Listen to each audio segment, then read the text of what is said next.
Bismillahirrahmanirrahim.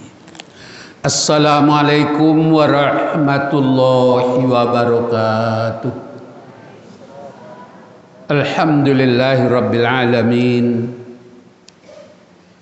Allazi arsala rasulahu bil huda wa dinil haqqi liyudhhirahu 'alad dini kullihi wa kafa billahi syahida. Asyhadu an la ilaha illallah wa asyhadu anna Muhammadar Rasulullah. Allahumma fasholli wa sallim wa barik ala Muhammadin wa ala alihi wa sahbihi ajmain. Qala Allah Ta'ala fil Qur'anil Karim, a'udzu billahi minasy syaithanir rajim. Bismillahirrahmanirrahim. Huwallazi arsala rasulahu bil huda wa dinil haqqi liyudhhirahu 'alad dini kullihi walau karihal musyrikun. Shadaqallahul azim. Bapak-bapakku, ibu-ibuku, saudara-saudari kaum muslimin dan muslimat, para jemaah yang dimuliakan Allah, kita sangat bersyukur kepada Allah di atas limpahan ridhonya. Malam ini kita bertemu kembali dalam pengajian kita tentang tauhid atau keimanan. Bahasan kita pada kesempatan ini ialah surat As-Saff ayat 9 dan 10. Huwallazi arsala rasulahu bil huda wa dinil haqqi liyudhhirahu 'alad dini kullihi walau karihal musyrikun. Ya ayyuhallazina amanu hal adullukum ala tijaratin tunjikum min azabin alim tu'minuna billahi wa rasulihi wa tujahiduna fi sabilillahi bi amwalikum wa anfusikum zalikum khairul lakum in kuntum ta'lamun. Shadaqallahul azim. Dialah Allah yang telah mengutus Nabi Muhammad sallallahu alaihi wasallam sebagai rasulnya dengan membawa petunjuk Al-Quran dan agama yang benar, yaitu agama Islam. Gunanya dia utus ialah supaya dimenangkannya persaingan dengan agama-agama lain.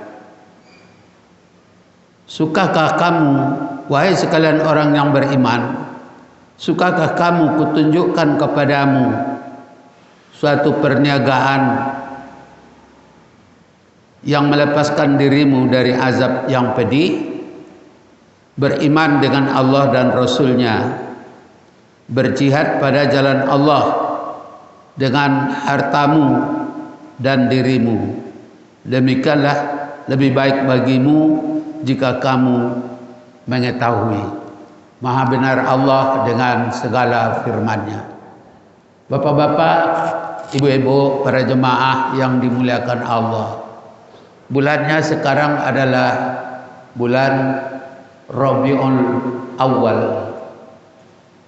Bulan Rabiul Awal itulah dilahirkan Nabi Muhammad sallallahu alaihi wasallam dengan ibu Aminah, ayah Abdullah.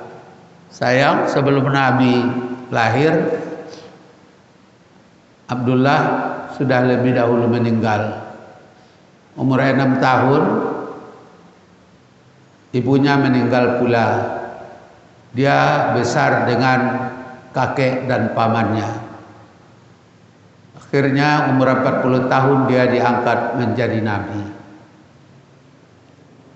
Hari ini banyak orang melupakan sejarah sehingga umat Islam itu diobok-obok. Ini harapan saya kepada generasi muda supaya pegang ini, pegang pesan Allah ini. Insya Allah kamu tidak akan diobok-obok. Kamu akan diberikan kekuatan oleh Allah. Yakinlah kekuatan yang benar itu dari Allah.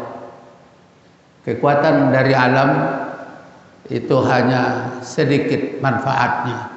Tapi kekuatan dari Allah, insya Allah itulah kekuatan yang maha dahsyat. Para jemaah yang dimuliakan Allah,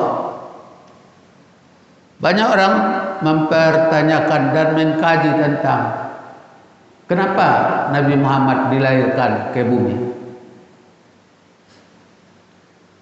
Rata-rata bahasannya satu, untuk jadi contoh teladan. Laqad kana lakum fi Rasulillahi uswatun hasanah. Padahal yang sangat penting ayat ini yang kita bacakan tadi. Dialah Allah yang telah mengutus Nabi Muhammad sallallahu alaihi wasallam menjadi rasul dengan membawa agama yang benar dan petunjuk yang benar. Agama yang benar itu agama Islam. Kemudian petunjuk itu adalah Al-Quran. Dengan dua senjata itu liyuzhirahu 'alad dini kullihi. Tujuan Allah untuk supaya dimenangkannya Nabi Muhammad itu bersama umat Nabi Muhammad. Walaupun orang-orang kafir membenci, walaupun orang musyrik membenci. Maha benar Allah dengan segala firman-Nya. Para jemaah, 1444 tahun yang lalu, Arab dalam keadaan, negeri Arab dalam keadaan kehilangan nubuah. Nggak ada petunjuk hidup lagi yang ada di tengah umat. Ada Taurat tetapi sudah campur-campur pemikiran dari para ulama-ulamanya. Dia tambah, dia ganti.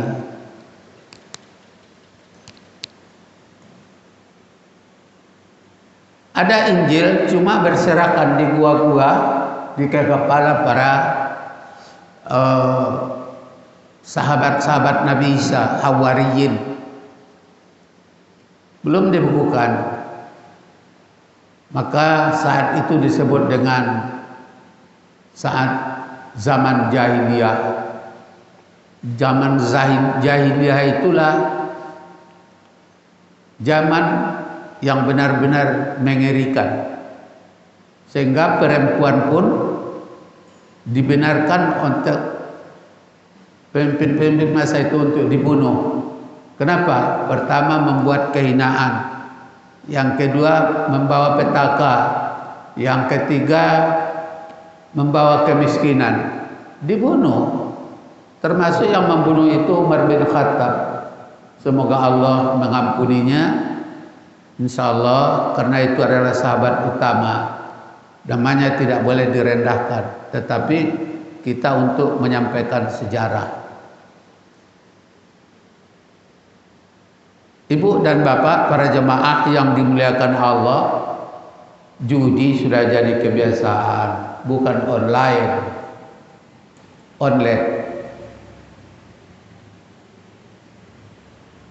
Kadai-kadai judi, tidak sekedar domino doh Pak. Memang upahnya gadang. Perzinaan di mana-mana. Dan kejahatan, kezaliman terjadi di mana-mana. Yang mengadili nggak ada. Kenapa?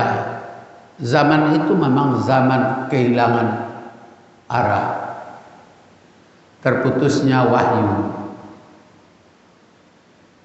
Lalu Nabi Muhammad melihat situasi, tidak tega melihat kejadian itu. Orang mudah saja mempermainkan perempuan. Orang mudah saja jual menjual perempuan, bahkan membunuh anak-anak perempuan. Memang kalau kita lihat kalau ajaran-ajaran pemikiran itu seperti yang dipakai oleh Karl Marx, manusia ini asalnya binatang. Jadi mudah saja mereka membunuhnya. Karl Marx itu kan orang komunis. Hari ini pun kita lihat banyak orang yang membunuh orang lain, sehingga pengadilannya enggak jelas. Innalillahi wa inna ilaihi raji'un. Wajar kita membuka sejarah ini kembali.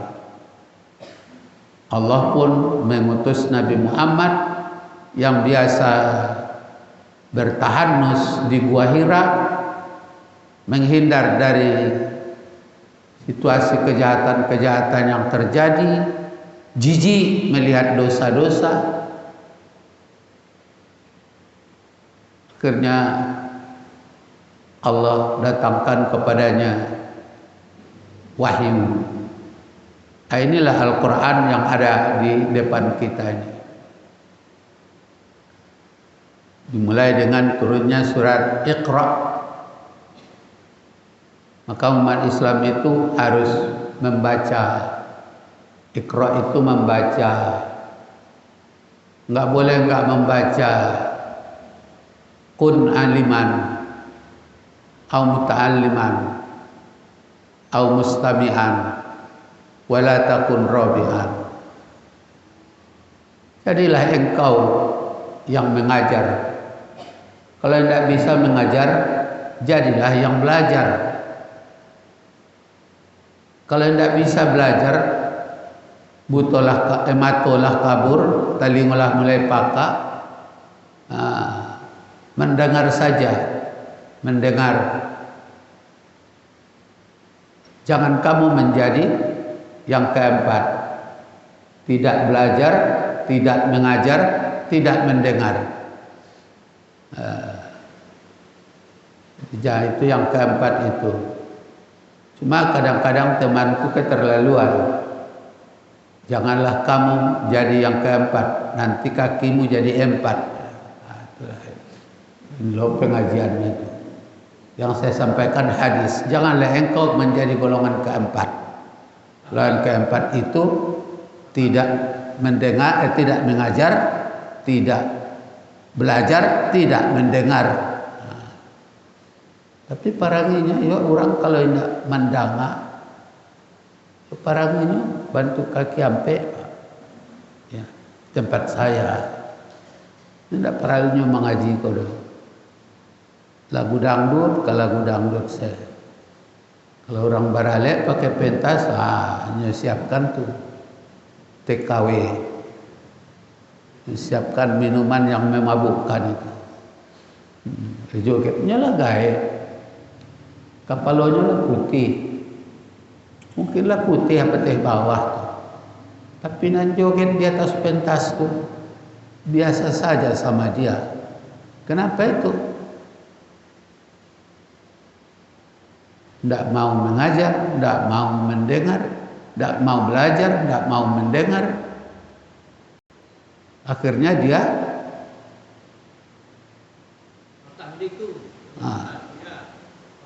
Alhamdulillahirabbil alamin. Merah putih, Pak. Alhamdulillah. Bismillah.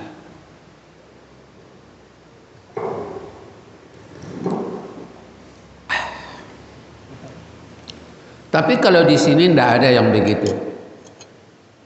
Yang ada di tempat saya. Di mana, Bu? Tempat saya. Ngeri. Tibo. Apa tang nan ujian tu bala ummir rabbikum tu. Covid ya. Ayo. Bersangko lah tambah mudah mengarahkan umatku. Sampai nyedamam 2 minggu, mati pajaku. Alhamdulillah. Dan jadi tidak ada yang jadi induk angkang di sekolah. Tidak mati pula doh. Nah, patanglah insut lo bentuk keong. Nah, para jemaah, ya mungkin ada manfaatnya karena tiap-tiap sesuatu dibuat Allah ada manfaatnya. Enggak ada yang sia-sia. Ya Rabbana ma khalaqta hadza batila subhanaka faqina azaban. Nah, jadi agama Islam itu diturunkan Allah kepada Nabi Muhammad sallallahu alaihi wasallam liuzhirahu 'ala dini kullihi, supaya Allah mengalahkan orang-orang yang musyrik itu dengan Al-Quran dan agama Islam. Dua cuma senjata Nabi. Tidak ada yang membawa rudal bagi dulu. Tidak ada yang membawa sinapang bagi Pak. Tidak ada. Senjata untuk memenangkan Islam itu, kata Allah, pertama agamanya harus Islam.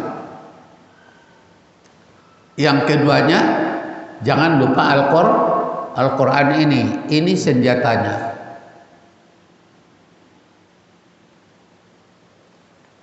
Ada orang yang mandang ayat kok basi engak senyo.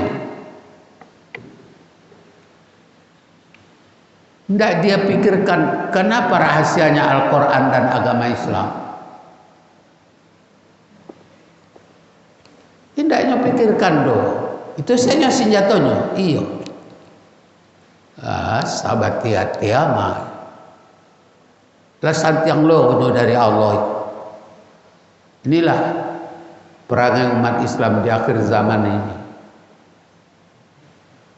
Di masa Nabi, senjata Al-Quran dan yakinkan Islam itu satu-satunya tatanan yang bisa menyelamatkan umat manusia dari dunia sampai ke akhirat. Tidak ada yang lain. Apalagi kini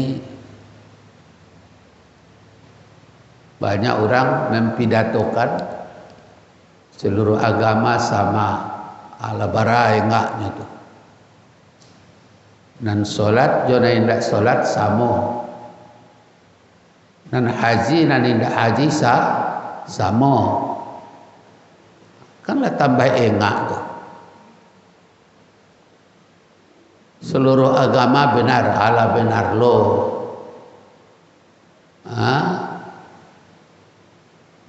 Ini kampanye hari ini di tengah umat itu, supaya umat Islam itu jangan naik, menjatuhkan muruah kita. Kan itu. Lucunya yang menyampaikan itu bukan orang-orang kecil seperti kita-kita ini. Orang-orang besar, udah profesor, udah doktor, orang profesional.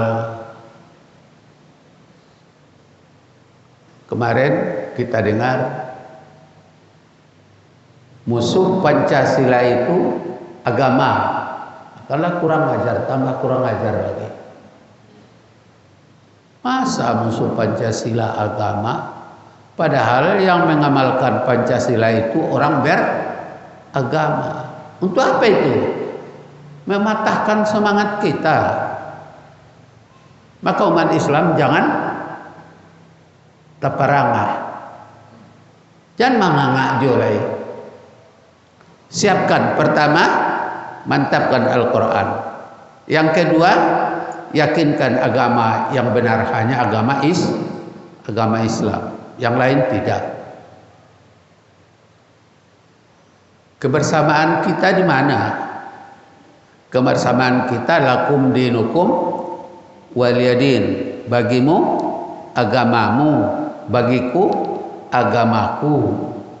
Jangan saling menggadu. Itu saja. Kasamu tidak bisa. Lain tak ada ngabu. Lain. Makanya enggak salah Alfian Tanjung mengatakan orang PKI sudah mulai bangkit. Sudah kelihatan. Maka jaga ku anfusakum wa ahlikum naro, jaga dirimu dan keluargamu dari amukan neraka.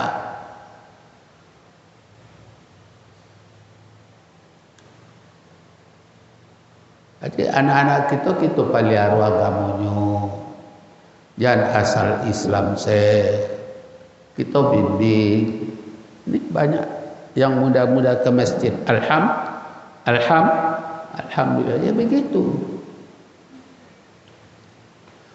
Kalau agama kita remeh udah dirameh orang awak. Agama itu kuatkan. Seorang menteri mengatakan pangkal radikal itu rajin ke masjid, belajar bahasa Arab, kemudian menghafal Al-Quran. Ini mentari. Itulah modelnya mentari Kapundung.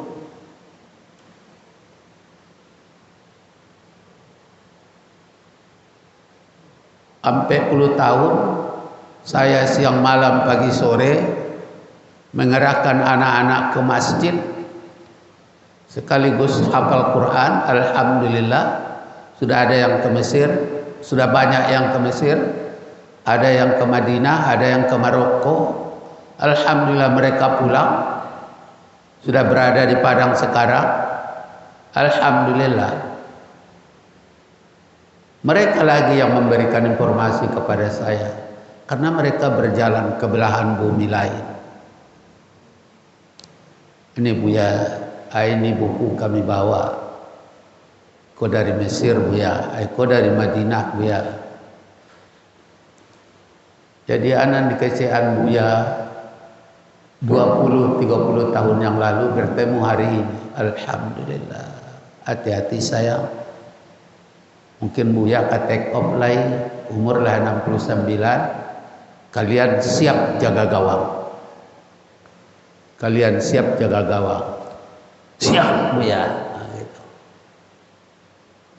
Kenapa? Karena memang kita kader mereka itu. Benar-benar kita kader. Nah, Islam yang bagaimana yang harus kita tanamkan kepada mereka? Sudah sanawiyah ada, pesantren ada. Di situ pakar-pakarnya. Masukkan mereka ke sana. Kalau kita masukkan SMP boleh, cuma masukkan guru mengaji, bukan sekedar baca Al-Quran. Tagak sholat nyoba. Kalau kita mati biswa ainan jadi imam nyoba acaranya. Diketahui, diterapkan begitu. Tidak sulit kok, dan jangan dipersulit. Sudah itu kawannya cari pilih-pilih. Saya, anak kakak saya belajar di Aceh S1, pulang dari Sinan, ambo masih partai Buya. Jangan lay sayang, dapat dulu Karajo, masuk partai kini tapatai-patai beko.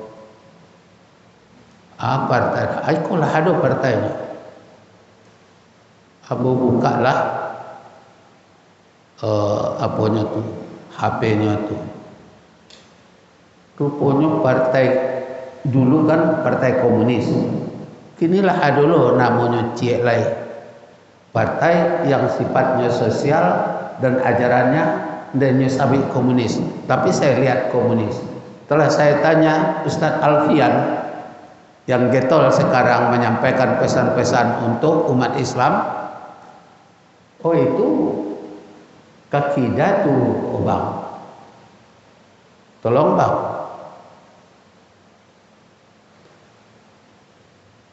Apa itu? Inilah ada partai alirannya sosial, prinsipnya komunis, tapi tidak PKI. Yang masuk ke situ termasuk anak abang saya, sekolah di Aceh.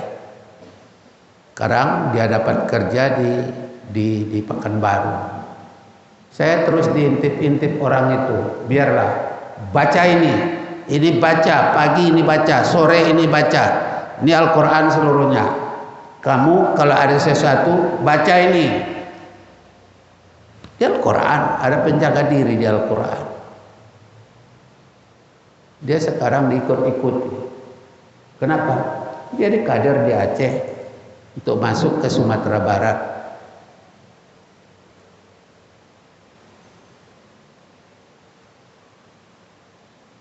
Kamu jangan goyang. Kamu adalah harapan Bapak karena kamu laki-laki. Yang lain hanya perempuan. Maka kamu laki-laki.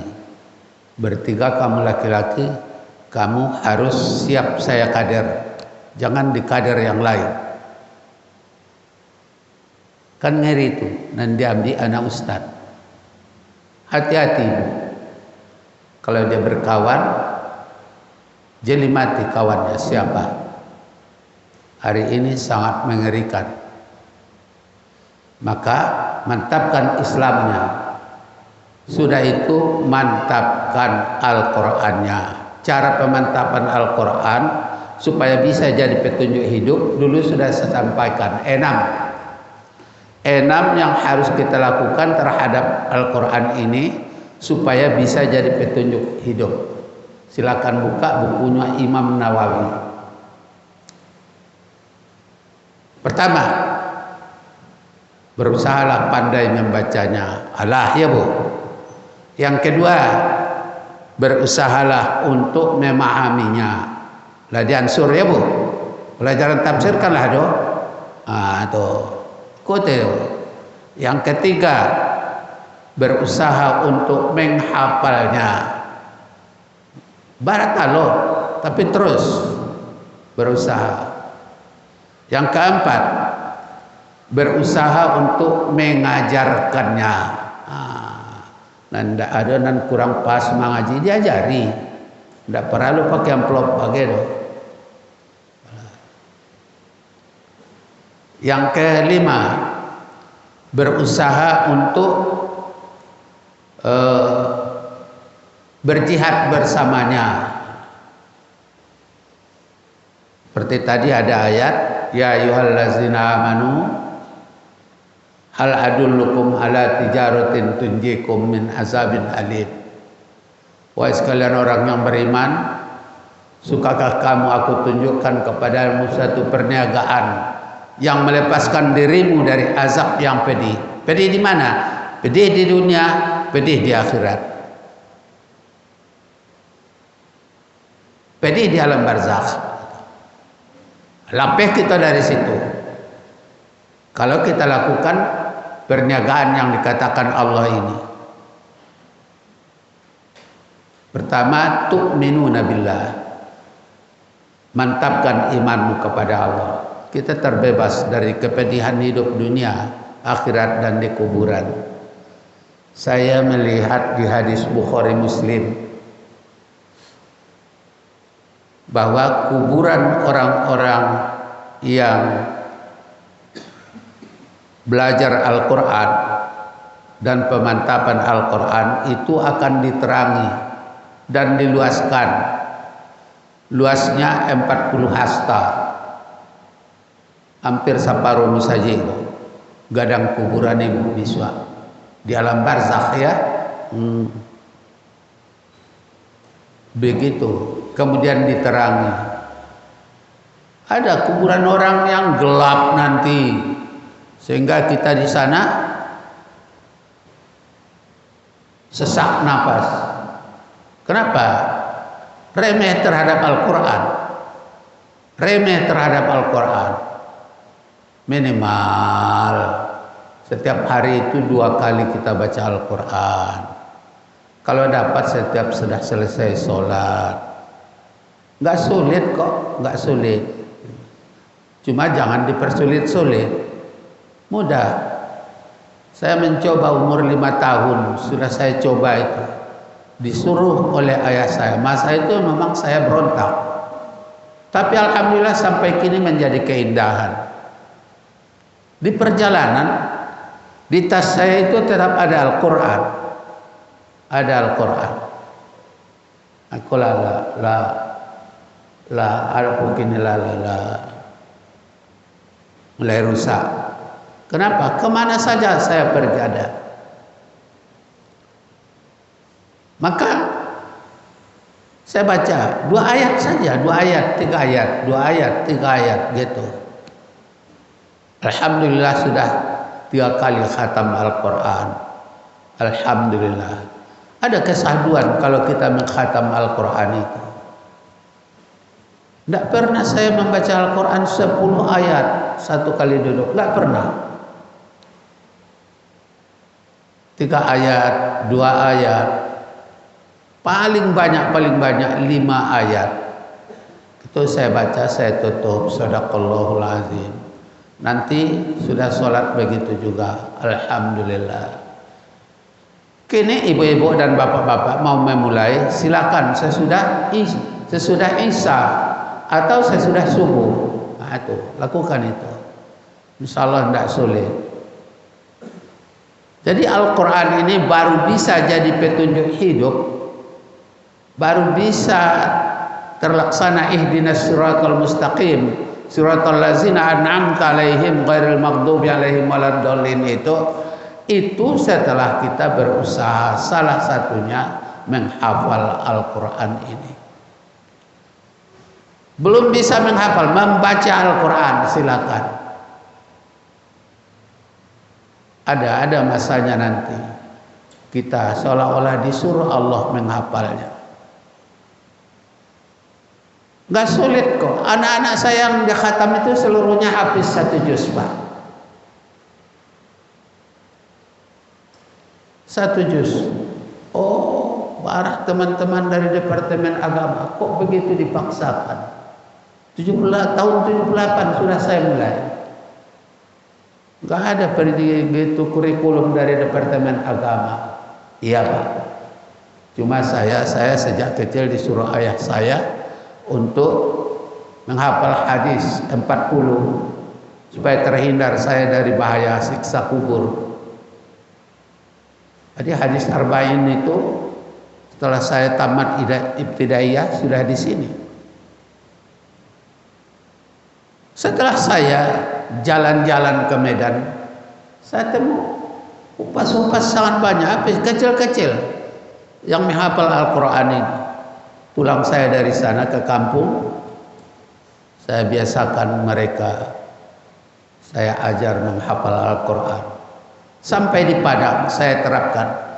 Bahkan kurikulum saya dari Mesir, dari anak-anakku yang sudah melaksanakan tugas belajar di sana. Alhamdulillah. Masih hidup lagi Ustadz Wardi Lubis. Masih hidup lagi masa itu. Tidak sulit, Bang, enggak. Jadi kurang Departemen Agama baitu kecilnya. Dah ada. Kita kan bukan salah. Ditanya juga saya. Tiap saya ke Departemen Agama ditanya. Kenapa? Saya melihat ada yang tidak beres di negeri ini. Saya berbuat menurut kemampuan saya dan saya tidak main-main. Akhirnya mereka datang ke masjid saya, Masjid Al-Hijriah, Perumnas Siteba, Jalan Padang Pariaman. Bukan keberatan bagi anak-anak. Bahkan kalau kita tidak suruh mereka habis, mereka protes. Karena 1 tahun 10 surat, 1 tahun 10 surat, 1 tahun 10 surat, 4 tahun mereka sampai kelas 4 di MDA, mereka sudah 37 surat, sudah di otak mereka. Alhamdulillah. Makanya ibu-ibu dan bapak-bapak para jemaah, hari ini alhamdulillah program pemerintah kita kalau dapat CRW ada rumah tahfiz. Saya bangga itu. Tempat saya sudah saya buat. Begitu sangat bangga. Lucunya rumah tahfiz itu rumahnya dikasih orang. Karena cita-cita saya begitu, bagaimana cara membuat rumah tahfiz ini. Orang sudah pakai rumah tahfiz. Saya doa minta sama Allah, ya Allah, tolong saya ingin rumah tahfiz untuk tempat menghafal ayat-ayat, ya Allah. Saya tidak senang melihat anak-anak ini main bola sudah maghrib, ribut-ribut ke sana kemari. Satu-satunya solusi, ya Allah, memberi rumah tahfiz untuk mereka. Alhamdulillah. Meninggal teman saya, teman dekat, mantan jamaah di Korem, meninggal. Dia tentara sipilnya. Dia berwasiat, Buya, rumah saya ini tidak mungkin ada orang menghuninya lagi. Istriku sudah meninggal. Anakku sudah punya rumah kedua-duanya. Jadi rumah ini tidak boleh dijual. Ustadz jadi saksi. Anak-anak boy kuah batigo. Kalau mereka menjual nanti, tolong sangga ingat wasiat. Yang kedua, tidak boleh dikontrakkan. Rumah ini harus jadi rumah tahfiz. Wah, luar biasa. Ya memang dia itu adalah cucu dari Ketua Majelis Ulama tahun 70-an. Dari Bukit Tinggi. Oh gitu, iya seperti yang dibuat oleh kakek yang di Bukit Tinggi dulu saya bawa Ustadz itu. Nih, nanti kalau ada sesuatu, Buya ini ditolong. Tidak mungkin dia menggaji orang, guru-gurunya, makanan anak-anaknya. Dia itu bukan pegawai. Itu dia bilang mau meninggal, dia bilang itu. Kalau Buya dapat melaksanakannya, saya bangga di alam seberang sana. Alhamdulillah. Baru 3 hari meninggal, tiba anaknya kok. Bila Buya membuka rumah tahfiz kok. Tolong saya, itu harus kita bicarakan jo RW, jo RT. Kalau Buya saya kok tidak taluk di Buya do. Kecil anaknya nanti goko. Kami membantu ambo 300.000, nan sian 300.000, nan sisup 300.000. Untuk mencukupinya 1 juta kami tambah untuk biaya guru-gurunya. Tapi jangan dipungut biaya, Buya. Oh enggak. Sudah diagi rumah prai, diagi lo piti 1 juta. Begitulah kalau anak-anak yang beriman bertakwa kepada Allah itu. Tidak diminta dong. Alhamdulillah 7 hari saya sudah orang tuanya meninggal, saya resmikan tak kaji Pak Lurah. Aduh saya dapet rasa di Buya. Kau dah rasa do Pak Lurah. Kau adalah amanah. Kau anaknya Pak Lurah. Dia amanah ayah. Kami tidak boleh mengkontrakkannya, kami tidak boleh menjualnya.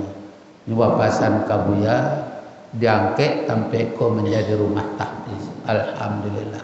Sadonya alhamdulillah para jemaah yang dimuliakan Allah. Usahakan kita di samping mengajari juga menghafal sekaligus berusaha kita anak-anak cucu kita ada Al-Quran di darahnya, ada Al-Quran di sarafnya, ada Al-Quran di seluruh sel-sel yang ada di seluruh tubuhnya. Insya Allah nilainya sangat besar untuk ibu-ibu dan bapak-bapak, dan dia pun nanti akan diselamatkan Allah Subhanahu wa Ta'ala. Amin ya Rabbal Alamin. Kenapa? Janji Allah. Janji Allah. Liyuzhirahu 'alad dini kullihi. Allah pasti memenangkan orang-orang yang beragama Islam dari orang-orang kafir dan orang musyrik. Syaratnya mantapkan Islam, yang kedua mantapkan Al-Quran. Jadikan Al-Quran sebagai petunjuk hidup. Para jemaah, inilah yang harus kita siapkan hari ini. Ke depan, ya saya perlu juga saya sampaikan untuk memberikan sugesti kepada ibu-ibu dan bapak-bapak. Kemarin kan COVID, masjid di bulan Ramadan ditutup orang. Ini hasilnya yang saya suruh anak cucuku mulai tahun 1978. Mereka seluruhnya sudah hafal Al-Quran. Abahnya limonya surat dan hafal dino. Tapi mereka alhamdulillah 37 surat, sehingga di rumah masing-masing jadi imam sholat. Alhamdulillah. Begitu sudah hari raya mereka datang ke rumah membawa kok termasuk sal. Ada nama bawa baju koko, ada nama bawa baju sarupunan dia puan. Baju apa mana? Gamis ya. Kain sarung banyak. Kain sarung tuh puluhan, mau bagi-bagi untuk anak yatim. Alhamdulillah. Begitu mereka memberikan tanda terima kasih. Kalau dulu mereka mencacek. Lain-lain saya buyaku. Panjang kapal anakku menghafal kau. Akhirnya saya sudah tiba COVID, mereka berterima kasih. Kenapa? Terasa jadi imam di rumah. Abahnya tidak pandai 5 suratnya, 6 surat. Ya harus ada minimal sabaleh surat. Untuk tarawih 8, untuk witir 3 sabaleh surat. Nah, alhamdulillah ibu-ibu dan bapak-bapak para jemaah, ya saya bangga melihat mereka bagaimana mencucurkan air mata bertemu dengan saya kembali. Setelah 10 tahun, 20 tahun yang lalu kami bertemu di Masjid Al-Hijrah. Sudah itu tidak kelihatan lagi. Tiba COVID, alhamdulillah bertemu kembali. Jadi rupanya COVID kok bisa membawa. Jadi tidak COVID itu seluruhnya membawa sengsara, bisa membawa nikmat. Alhamdulillah. Ini harapan saya kepada ibu-ibu dan bapak-bapak dalam rangka menata ke depan anak cucu kita, yaitu kehadiran Nabi Muhammad untuk memenangkan persaingan dengan orang-orang agama lain. Caranya mantapkan Islamnya, mantapkan imannya. Yang kedua, mantapkan baca Al-Qur'annya sehingga Al-Qur'an bisa jadi hidayah. Satu ketika saya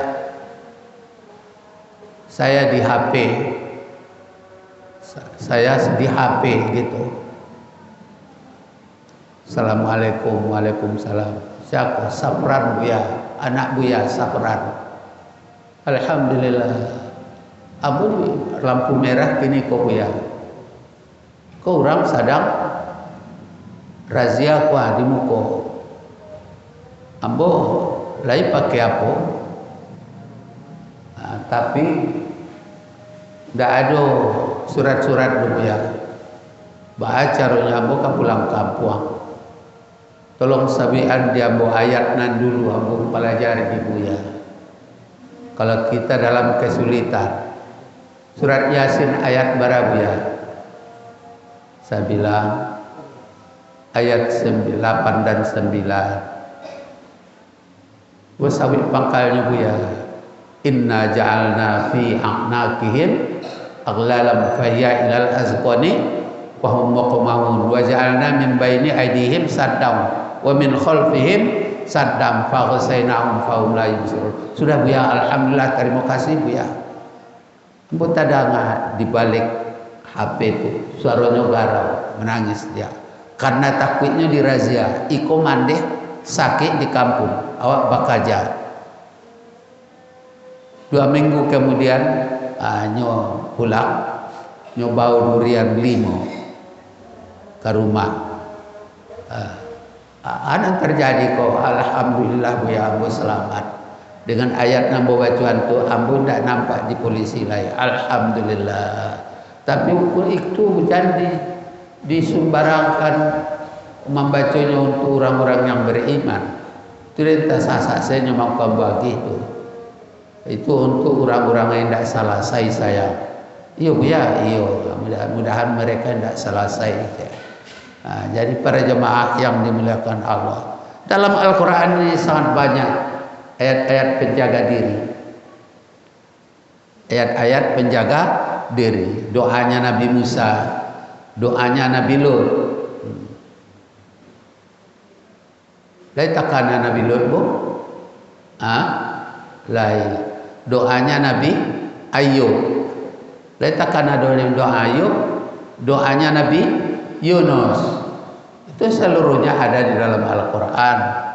Kalau kita baca, kita yakin, kita sholat, alhamdulillah dikabulkan Allah. Jadi di sini ini yang senjata yang disebutkan Allah itu. Senjata untuk memenangkan persaingan pertama adalah mantapkan Al-Quran.